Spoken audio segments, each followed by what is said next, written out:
pengertian tentang himpunan. Di sini saya akan perkenalkan kepada kelompok 1 dari Bimo, Farel, Francesco, nama saya sendiri dari Marcelo. Di sini presentasinya akan ada tujuan yaitu satu, menjelaskan pengertian dan konsep dasar himpunan. Yang kedua itu memahami bentuk-bentuk penyajian himpunan serta beberapa regulasi yang berlaku di dalamnya. Yang ketiga, menggambarkan penerapan konsep himpunan dalam kehidupan.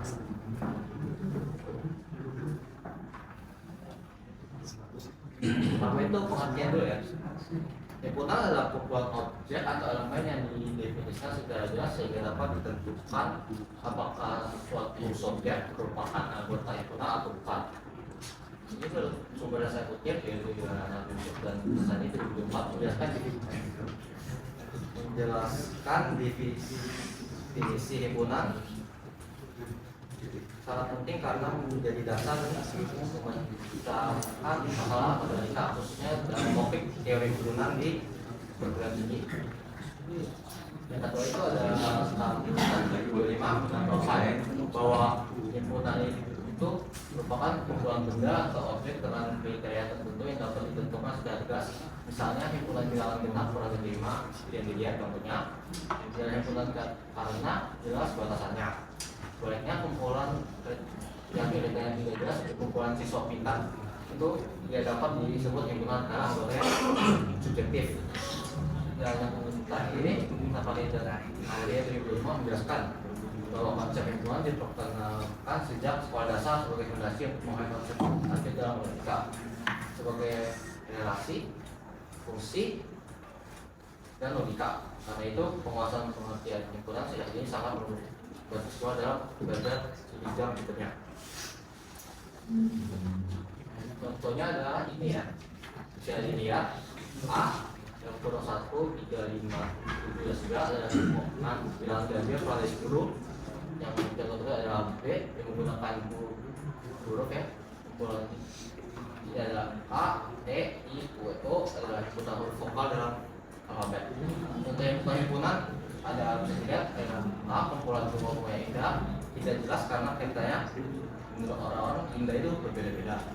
Yang keduanya B kumpulan siswa pintar. Tidak ada orang objektif siapa yang termasuk dalam lingkaran sini. Dilanjutkan oleh anggota kami adalah Sesko. Baik, terima kasih teman-teman semua setelah mendengarkan. Nah, kalau tadi kan kita sudah mendengarkan dari pengertian himpunan nih.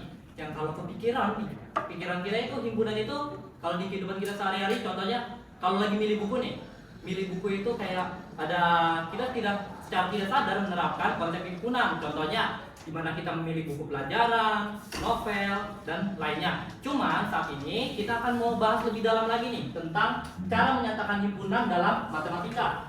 Nah, ada beberapa cara untuk menyatakan himpunan sehingga anggota-anggotanya dapat dikenali dengan jelas. Menurut Tambunan 2025 dan Safari dan Aulia 2025, cara penyajian himpunan umumnya dibedakan menjadi 3. Mari kita lanjut. Nah, cara menyatakan himpunan yang pertama.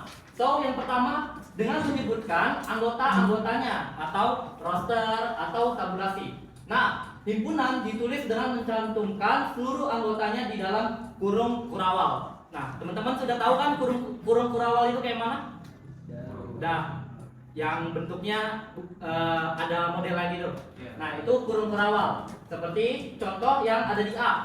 A sama dengan buka kurung kurawal 1,2,3,4,5 tutup kurung kurawal. Nah, A itu adalah himpunan bilangan asli kurang dari 6. Jadi, himpunan bilangan asli itu kurang dari 6. Jadi, cuma 1 sampai 5. Itu himpunan bilangan asli. Nah, keterangannya. Jadi, metode ini mudah digunakan untuk himpunan berhingga dengan anggota yang sedikit seperti yang tadi udah saya bilang. Kalau ini himpunan itu cuma sampai 5, 1 sampai 5. Jadi sangat efisien untuk menghitung himpunan yang anggotanya sedikit. Nah, kita lanjut ke cara menyatakan himpunan yang kedua dengan notasi pembentuk himpunan atau set builder notation. Nah, himpunan ditulis menggunakan sifat atau aturan yang dimiliki anggotanya. Jadi kalau yang tadi itu himpunan bilangan asli, kalau ini himpunan ini ditulis menggunakan sifat atau aturan. Jadi ada aturan. Nah, contohnya himpunan B sama dengan X. Ada yang tahu nggak garis lurus ini namanya apa? Ada lagi? Ya bagus, ada lagi contohnya. Nah, oke. Jadi biasanya garis ini kalau di himpunan itu dikatakan dengan nama sebutan di mana atau sehingga. Jadi X, di mana X adalah bilangan genap, X kurang dari 10. Nah, jadi ini kan ada aturan nih kan, di mana X adalah bilangan genap, X kurang dari 10. Aturannya ada dua, satu X kurang dari 10, dan yang kedua adalah X adalah bilangan genap. Jadi bilangan ganjil gak ada di dalamnya, cuman ada bilangan genap. Nah, artinya himpunan semua bilangan genap yang kurang dari 10. Nah, yang kurang dari 10. Nah, keterangan metode ini lebih praktis bila anggotanya banyak atau tak terhingga. Nah, ini bedanya sama yang himpunan sebelumnya. Kalau himpunan sebelumnya itu himpunan bilangan asli, dia cuma 1 sampai 5. Kalau ini dia sampai kurang dari 10. Jadi bisa 1 sampai 9. Nah, lebih praktis dan untuk anggota yang banyak. Lanjut yang ketiga.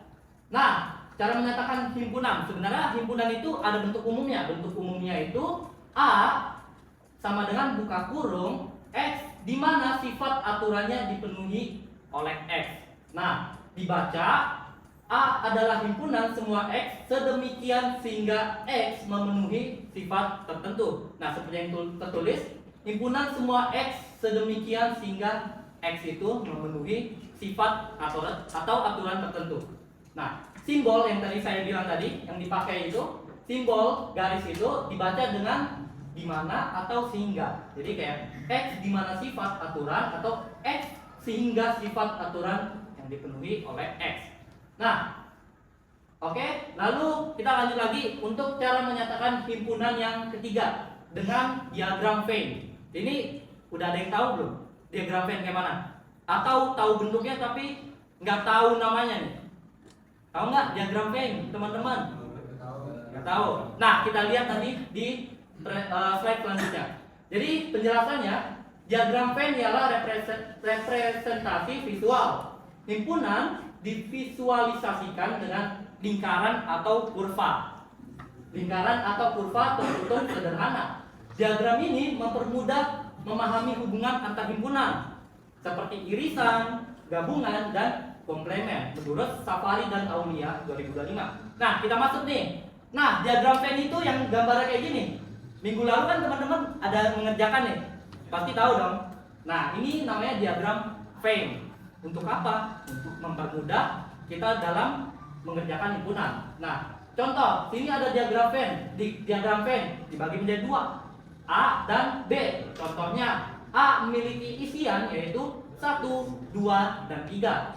Lalu yang B memiliki isian 5, 6, dan 7. Nah, ini contoh dari diagram Venn, himpunan di dalam menggunakan diagram Venn. Kita lanjut lagi. Nah, ini yang kalau tadi itu hanya diagram Venn biasa yang tidak ada relasi, tidak ada hubungan antara diagram A dan diagram B. Kalau ini ada nih, di mana seperti kita lihat gambarnya diagram Venn-nya itu A dan B memiliki irisan di tengahnya. Nah, memiliki relasi hubungan. Di mana contoh kedua nih, yang di mana di A memiliki isi yaitu 4, 5, 6, 7, dan 8. Begitu juga dengan B, memiliki isi 2, 3, 4, dan 5. Mereka sama-sama memiliki nilai yang sama di dalamnya, yaitu 4 dan 5, karena mereka memiliki relasi saling berhubungan keduanya. Oke, kita lanjut. Nah, yang tadi kan cuman cara menyatakan himpunan, ada 3. Nah, kalau yang sekarang kita akan mau bahas lebih lanjut tentang jenis-jenis himpunan. So, yang pertama himpunan itu jenisnya ialah himpunan kosong. Himpunan kosong adalah himpunan yang tidak memiliki anggota sama sekali. Ya jelas dong, namanya aja kan kosong kan. Gak mungkin himpunan kosong tapi dalamnya ada isi. Aneh. Nah, itulah himpunan kosong, tidak memiliki anggota sama sekali. Contohnya, A X di mana X adalah bilangan prima genap lebih dari 2.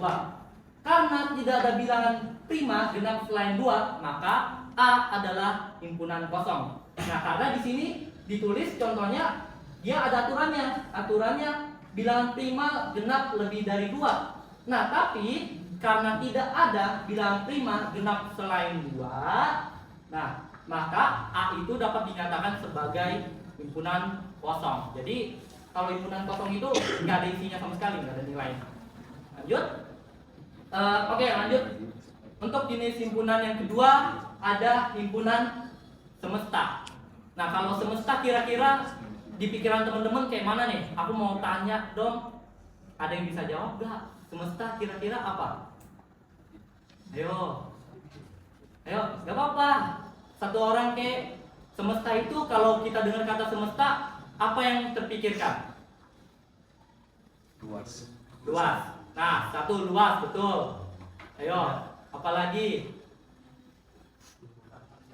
Keseluruhan. Nah, jadi pokoknya semesta itu sesuatu yang luas, yang mencakup semuanya ya kan, semesta. Nah, begitu juga dengan yang namanya himpunan. Himpunan semesta adalah himpunan yang mencakup semua objek. Jadi semua objek itu dicakup atau elemen yang sedang dibicarakan dalam suatu konteks. Jadi yang lagi dibicarain dia cakup semuanya. Anggota dari himpunan semesta bergantung pada permasalahan yang dibahas. Jadi tergantung konteksnya nih. Dia lagi bahas apa? Contoh, jika konteksnya adalah bilangan asli kurang dari 10, maka U, nah semesta itu dia punya dua lambang kalau kita cari di internet. Bisa kita pakai lambang S, semesta, ada juga yang pakai lambang U. Nah, ya kalau U itu dia dalam bahasa Inggris artinya universal. Nah itu semesta juga mencakup semuanya. Universal atau U sama dengan buka kurung berawal 1, 2, 3, 4, 5, 6, 7, 8, 9. Karena konteksnya tadi itu adalah bilangan asli kurang dari 10, maka semestanya ialah 1 sampai 9. Jadi semuanya dicakup sama dia. Itu himpunan semesta. Kita lanjut. Yang ketiga ada himpunan bagian, atau kalau di Inggrisnya itu disebut subset, subset. Nah itulah pokoknya. Mohon maaf ya, kurang lancar nih bahasa Inggris, kurang jago.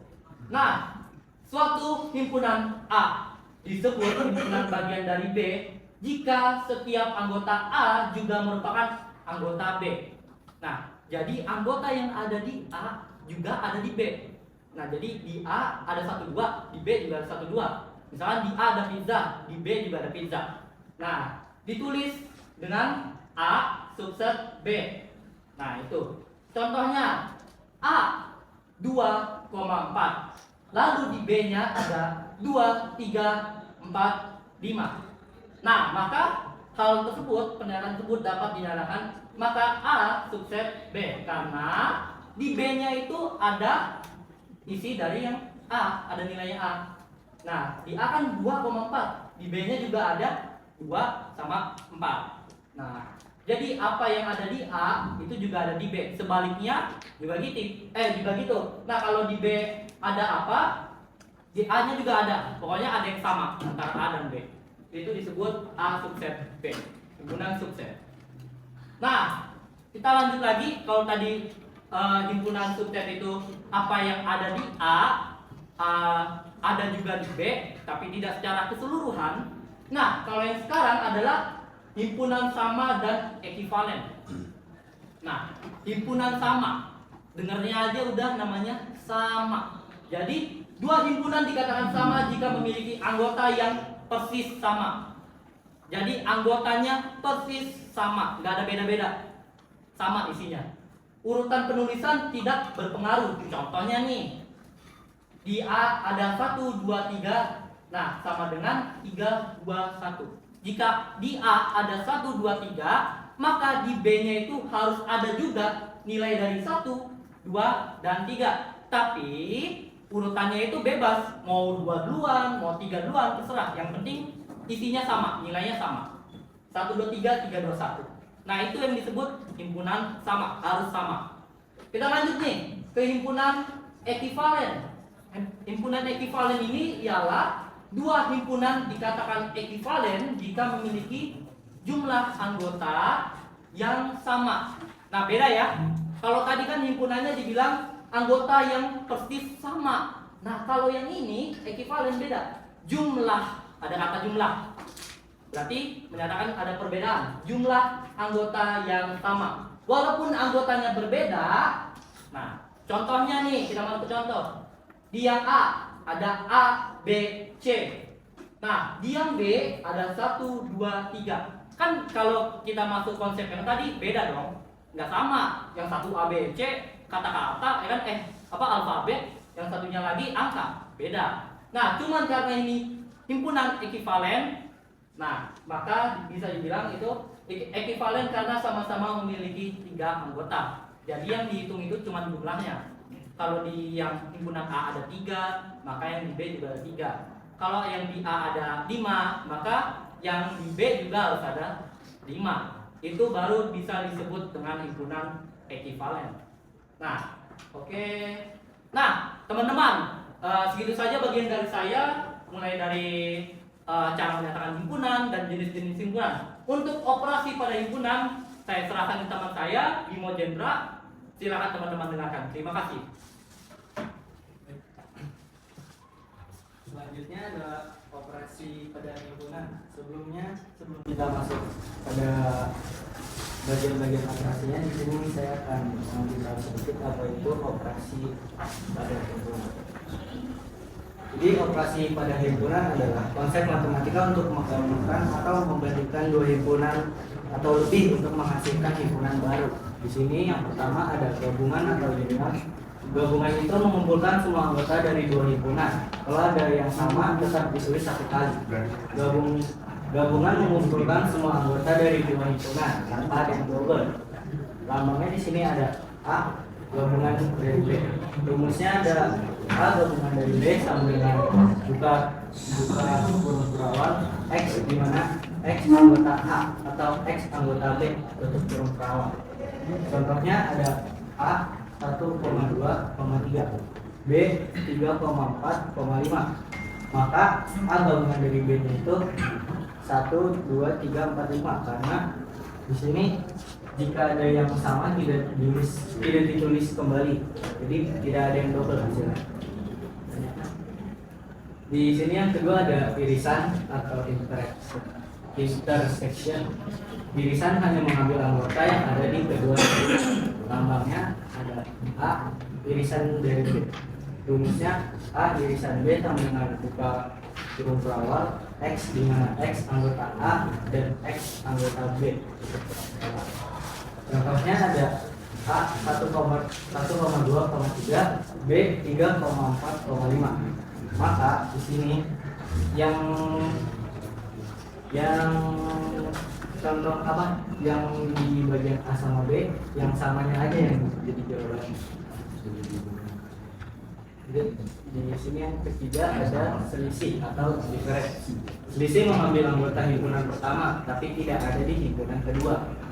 Lambangnya ada A selisih B atau A selisih B, tapi beda lambang.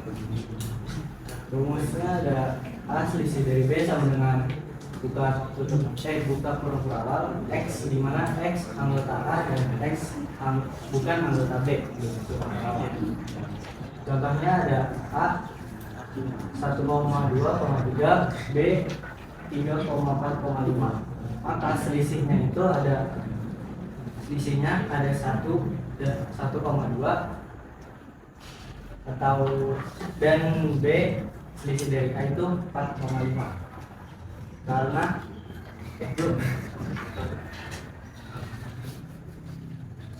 di sini yang pertama A selisih dari B yaitu yang tidak ada di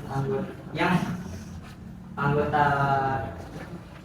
A yang ada di B tidak ditulis kembali dan sebaliknya. Dan di sini ada komplement. Komplement mengambil semua anggota simultan tidak ada di himpunan tertentu. Lambangnya A komplement atau A komplement dengan C dia tadi. Terus rumusnya ada A komplement sama dengan buka huruf berawal X, di mana X anggota X atau semesta dan X bukan anggota A tutup huruf berawal. Contohnya, jika semesta 1 sampai 5 dan A-nya cuma 1, 2, 3, maka A komplementnya itu 4,5 karena di dalam anggota A itu cuma ada 1, 2, 3 dan A komplement itu yang ada di luar dari anggota A. Jadi yang tidak ada di anggota A adalah 4 dan 5. Di sini ada selisih simetris atau symmetric difference. Selisih simetris mengambil anggota yang ada di salah satu himpunan saja, tapi tidak di keduanya. Lambangnya yaitu segitiga, di mana A selisih simetris B, rumusnya A selisih simetris B sama dengan buka huruf berawal X, di mana buka kurung X anggota A dan X anggota B tutup kurung dan X bukan anggota dari buka kurung A selisih dari B tutup kurung. Contohnya di sini ada A sama dengan buka kurung awal 1,3 tutup kurung awal dan B 3,4,5 tutup kurung awal dan A selisih simetrisnya yaitu sama dengan 1,2,4,5, di mana jadi di sini yang di jawabannya itu yang anggotanya tidak sama, kayak contohnya 1, 2, 3, 3, 4, 5. Di sini yang sama 3, jadi yang bukan jawabannya cuma 3 doang. Di sini ada perkalian kartesius atau kartesius product. Perkalian kartesius menghasilkan pasangan berurutan dari elemen kedua himpunan. Lambangnya perkalian kartesius B. Rumusnya A perkalian kartesius B sama dengan buka huruf berawal buka kurung A, B tutup kurung, di mana A anggota A besar, B anggota B besar tutup kurung berawal. Contohnya ada A sama dengan bukan A sama dengan 1,2 dan B X Y. Dan perkalian kartesiusnya di sini, di mana setiap anggota awal dikalikan dengan anggota awal B. Seperti anggota awal A yaitu 1 dan anggota awal B yaitu X. Jadi semua anggota dari A dikalikan dengan anggota dari B. Yang pertama mulai dari 1 dikalikan X dan 1 dikalikan Y, lalu ada 2 dikalikan X dan 2 dikalikan dengan Y. Dan selanjutnya ada sifat-sifat operasi himpunan. Operasi tersebut punya beberapa sifat penting yang sering digunakan dalam pembuktian atau manipulasi himpunan. Yang pertama ada komutatif, yaitu A gabungan B sama dengan B gabungan A, dan A irisan B sama dengan B irisan A, yaitu, dan ada asosiatif di mana di sini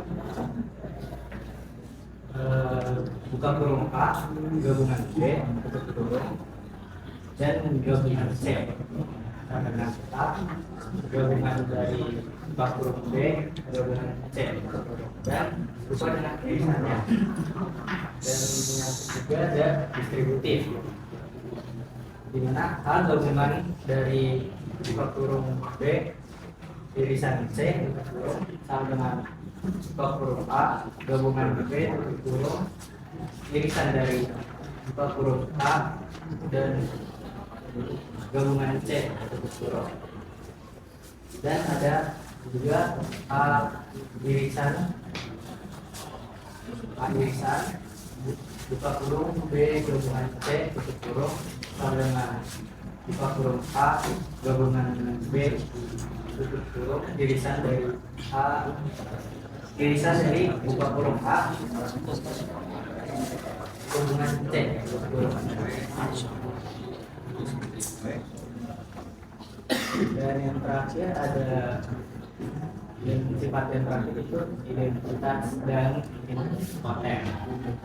Yang identitas itu ada himpunan identitas, union dan intersection, yaitu himpunan kosong dan himpunan semesta. Misalnya A gabungan kosong sama dengan A karena gabungannya itu kosong, jadi ada A selisih dari semesta karena di mana A di mana semesta himpunan semesta dan idempoten A gabungan dari A sama dengan A dan koma A selisih dari A dengan A. Oh, ternyata belum terakhir. Masih ada komplement, misalnya A gabungan A komplement sama dengan semesta dan A selisih A komplement sama dengan kosong, himpunan kosong.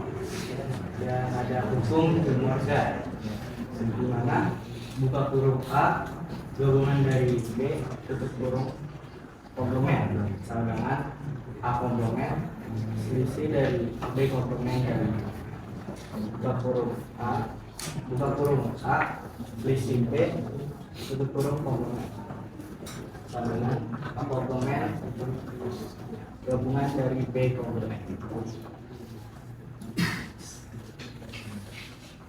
Baik, saat ini presentasinya sudah selesai. Kita sudah memaparkan semua materi yang ada di PPT ini. Apakah ada yang ingin ditanyakan? Baik, boleh. Tadi kan di awal kan ada kayak bilang ganjil bilang genap. Ini ada gambar himpunan itu dulunya digabung. Mau lihat di sini. Ya boleh.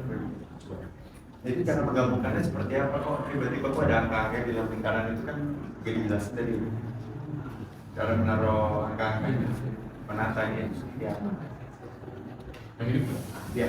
Itu cara menatanya seperti apa? Boleh dulu mau pertanyaan? Ini kan ada dua himpunan yang akhirnya tiba-tiba digabung.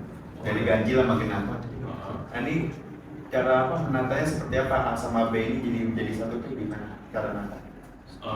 Oke, baru saya atas pertanyaannya. Jadi maksudnya yang menggabungkan A dan B ini adalah di mana ada anggota mereka yang incumbent gitu. Jadi misalnya anggota A punya ini, anggota B punya ini. Jadi maksudnya dengan begitu bisa dikatakan A dan B itu punya relasi. Berarti di sini masih masuknya Enggak, ini kita ngambil angkanya acak aja. ambil angkanya aja. Ya, kayak A kan 45678 itu kan ada ganjilnya, ada genapnya. B juga 2345. Kita fokusnya di sini adalah ingin memberitahu bahwa ada 4 dan 5 yang merupakan anggota yang sama-sama ada di A dan B. Fokusnya di situ. Kalau untuk menatanya di dalam lingkaran ini seperti apa? Maksudnya Untuk lingkarannya itu. Jika ada 2, 3, 4, 5, 7, 8 di dalam lingkaran A dan B. ya. Ini cara menatanya seperti Nah, kan tadi kan sebelumnya ada yang sama kan 4 dan 5.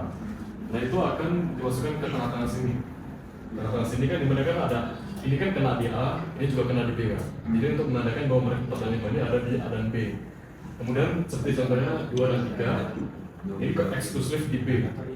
Ya ada di A kan. Jadi dia ditaruh di lingkaran B saja. Jadi kemudian 6, 7, 8 eksklusif di A. Jadi ditaruh di lingkaran A saja. Apakah sudah membantu jawab? Sudah. Oke, terima kasih. Apakah ada lagi yang ingin bertanya? Oh ya, Bukan nama ya, nak. Kalau nggak ada nama nanti buka nilai. Nama saya Pak Raditya. Aku mau nanya, kan tadi diceritain tuh, ditandingin dalam kehidupan sehari-hari kan ada penerapannya, contoh penerapannya dalam penggunaan himpunan yang diceritain sama Francisco. Tapi kita kan sebagai mahasiswa informatika ya, teknik informatika. Apa sih untuk penerapannya gitu? Iya. Kita diskusi sebentar ya, coba ya. Ada lagi yang ingin bertanya? Oh ya, boleh. Langsung ya. Boleh. Oh kan ini pertanyaan ini dan namanya. Oke, nama saya Yosa.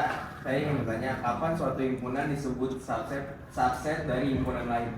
Oke, iya. Iya. Itu kan dikatakan himpunan A disebut himpunan subset dari B jika setiap anggota A juga merupakan anggota B. Misalnya, lebih jelasnya begini ya. Kan A kan ada 2, 4, B 2, 3, 4, 5. Kita perhatikan bahwa semua anggota di A ada di B. Di A kan ada 2 dan 4, di B juga ada 2 dan 4. Jadi A itu adalah himpunan bagian dari B karena semua yang ada di A ada di B. Ini kan 2 dan 4, 2 dan 4.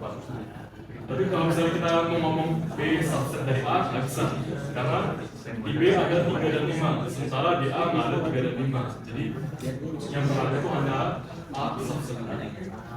Sudah. Satu pertanyaan terakhir, ada yang mudah. Terima kasih. Saya Chandra Satya Kurniawan ingin bertanya, tadi baru dijelaskan kalau ada konsep himpunan sama dan juga subset. Keduanya kan sama-sama mirip, melibatkan dua himpunan yang mirip-mirip gitu. Tapi sebenarnya apa sih yang jadi beda gitu? Kan konsepnya sama banget. Oh, yang membedakan himpunan sama dan ekuivalen ya? Iya. Oke. Ya, himpunan sama sama subset. Subset. Iya. Oh, Kan jadi konsepnya itu. oh ya. Sebenarnya konsepnya tidak mirip-mirip banget ya, karena kalau himpunan sama itu bisa dibilang identik. Jadi dia itu mau jumlah anggotanya sama, juga nilai dari anggota itu sama. Oke, contohnya kan himpunan sama ini satu buka Purawo 1, 2, 3 Purawo sama dengan buka Purawo 3, 2, 1. Nah, itu kan benar sama ya, baik dari jumlahnya, baik dari nilainya. Tapi kalau misalnya nah, dari A dan B sendiri jumlah anggotanya sudah berbeda kan? A jumlah anggotanya 2, B jumlah anggotanya 4. Jadi mereka nggak bisa disebut himpunan sama karena dari jumlah pun sudah berbeda. Value-nya juga berbeda kan? Ini ada 3 dan 5, tapi A sendiri tidak ada 3 dan 5. Jadi itulah yang membedakan himpunan subset sama himpunan yang sama. Sudah, oke. Satu lagi ya pertanyaan ini. Jadi kan ditanyakan implementasi himpunan dalam dunia IT ya sebagai mahasiswa teknik informatika. Itu implementasinya sangat banyak. Salah satunya itu adalah kita bisa dalam pemrograman pastinya, dalam algoritma dan pemrograman itu sangat dipakai. Jadi misalnya kita mau menggunakan algoritma array atau set gitu. Kan array itu kan seperti kayak urutan, set itu seperti kayak kumpulan dari data. Nah, untuk mengorganisir untuk mengolah data-data tersebut pasti menggunakan himpunan. Bisa menggunakan himpunan sebagai prosesnya gitu, processing. Kemudian juga selain itu lanjut di algoritma pencarian juga menggunakan himpunan. Seperti contohnya itu misalnya kita ingin mencari searching lokasi atau rute, itu bisa menggunakan himpunan juga. Mungkin untuk himpunan apa yang dipakai kurang jelas ya, tapi dapat pastikan menggunakan. Oke, selain itu juga ada pengelompokan data ya, pengelompokan data. Jadi kan himpunan kan terdiri dari kurung berawal, A, B, C, segala macam. Nah, kita bisa mengelompokkan data berdasarkan trait-nya, misalnya kucing 1, kucing 2, kucing 3. Nah, itu kan termasuk dalam himpunan ya. Nah, dan itu kan itu tadi adalah array yang tadi saya bilang. Dan itu sangat banyak dipakai dalam coding atau pemrograman. Mau cari itu di HTML, CSS, Python, semua itu pasti ada. Dan array itu sendiri adalah bentuk dari himpunan. Jadi tidak mungkin dunia pemrograman ataupun coding itu dan apa tidak ada hubungannya kurang lebih apa ya sedikit. Oke, terima kasih banyak. Setelah menjawab pertanyaan-pertanyaan tadi ya, sekarang kita akan ke sesi terakhir, yaitu sesi tanggapan. Apakah ada dari teman-teman yang ingin memberikan saran, kritik, atau tanggapan mengenai presentasi kita hari ini?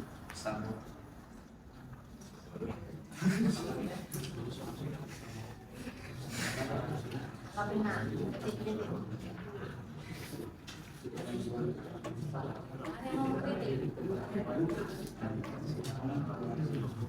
Acara dong. Jadi bang. Diri. Jadi nama saya Raskia ya.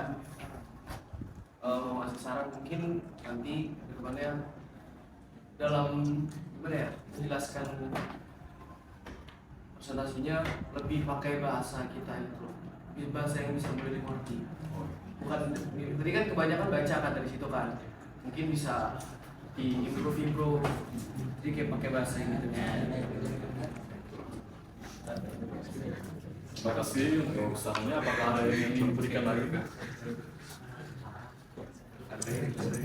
Saran atau kritik atau tanggapan?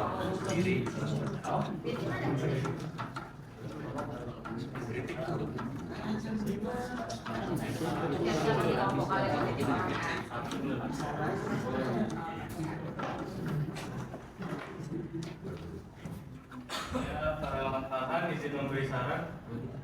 Saran saya untuk mungkin contoh-contoh soal diberikan di PPT selanjutnya atau mungkin dibuat PDF dan dikirim ke grup kelas mungkin supaya bisa dilihat latihan-latihan soalnya. Terima kasih atas sarannya. Terima kasih atas sarannya. Ada lagi yang ingin Saya mencoba maju ke jawab sama saya yang kritik tadi kan untuk suara kan ada yang gede, ada yang kecil. Kalau bisa gimana ya? Suaranya yang gede aja gitu. Ini biar semuanya berpagam. Soalnya di sini nggak perlu terima kasih atas bimbingannya. Kita akan baik itu ya. Terima kasih. Tanda apakah masih ada lagi? mungkin boleh ya satu lagi. Saya sedikit. Oke, siap. Perkenalkan, nama saya Aryadi ya. Saya ingin memberikan saran ya, karena ini kita presentasi. Ada baiknya kita kasih secara struktural, misalkan moderator tugas sebagai moderator. Terus ada notulen, terus ada narator. Nah, ketika selesai dan narator menjelaskan, narator kembalikan itu moderator. Jangan dilempar langsung ke temannya. Kan sesama narator. Harusnya kan yang menghandle dari awal sampai akhir itu moderator kan. Nah, jadi saran saya lebih struktural lagi nanti. Moderator tugasnya sebagai moderator itu menghandle acara dari awal sampai akhir kan. Narator menjelaskan kan menjawab pertanyaan sekali moderator, ada notulen, ada narator, ada operator juga. Oke. Saya harap semuanya akan berjalan mulai dari kelompok 1, mulai dari kelompok 2 besok ada struktural untuk presentasi. Oke, baik, terima kasih. Terima kasih untuk sarannya.